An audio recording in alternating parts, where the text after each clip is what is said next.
Перед вакцинацией сотрудники МВД проходят осмотр у терапевта. Врач, изучив медкарту и пообщавшись с пациентом, определяет, может ли он привиться. После измеряет температуру, сатурацию и давление.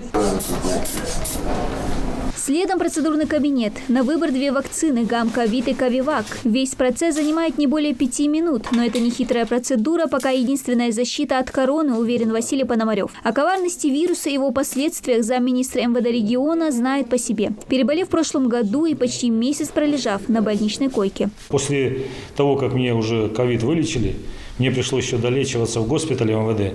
Последствия ковида убирать, понимаете? То есть находился в очень серьезном состоянии.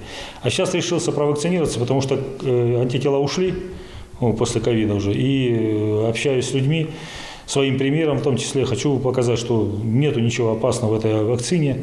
Главнокомандующий нашей страны провакцинировался, и мы таким же вакциной такой же вакцинируемся, чтобы было безопасно работать с личным составом и с народом. В феврале 2021 года перенес тяжело новую коронавирусную инфекцию, осложненной пневмонией. Очень тяжело перенес, поэтому как руководитель медицинского подразделения МВД по республике Ингушетия и своим примером хочу сказать, что необходимо вакцинироваться для создания коллективного иммунитета. А вот Арсамак Аушев, как начальник пресс-службы, постоянно общается с другими людьми. Не заразиться самому и не стать разносчиком ковида – вот его позиция. Почерпнув из СМИ немало информации о вакцинации, пришел к выводу – надо прививаться. Я начал внимательно изучать всю доступную информацию об этой болезни, о коронавирусе, о средствах борьбы, о мерах профилактики, о существующих вакцинах доступных. Исходя из этого, я пришел к выводу, что вакцинирование необходимо, и мое состояние здоровья позволяет это сделать.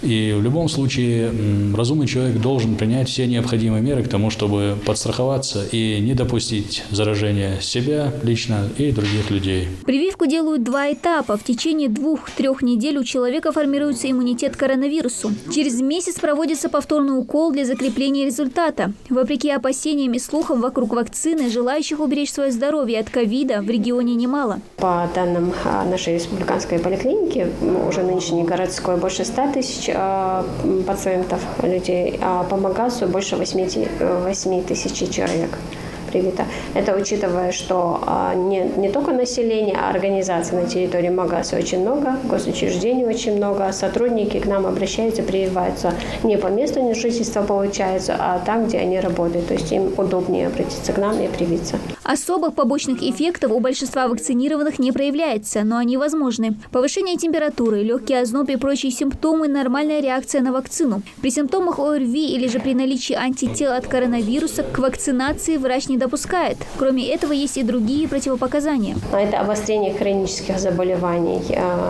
учитывая всех сердечно-сосудистые заболевания, бронхолегочные, почечные, печеночные заболевания, абсолютно все. Это есть обострение. Многие путают просто с наличием заболевания. Если какое-то хроническое течение есть в стадии ремиссии, то это не противопоказание для прививки. Риск заболеть от вакцинации есть, но болеть ковидом привитый будет в более легкой форме, уверены медики. Этого мнения придерживается и Василий Пономарев. Это зависит от организма каждого человека. И я хочу сказать, что до этого я всегда вакцинировался против гриппа. Вот каждый год я вакцинировался против гриппа. Но это не значит, что я не болел им. Но я болел, я просто вспоминаю, очень легко. То есть мне достаточно было таблетки попить и чувствовал себя намного. До того, как я не вакцинировался тем же гриппом, я помню свои ситуации, это тяжело переходило. Там и постоянно на грани фола было, понимаете?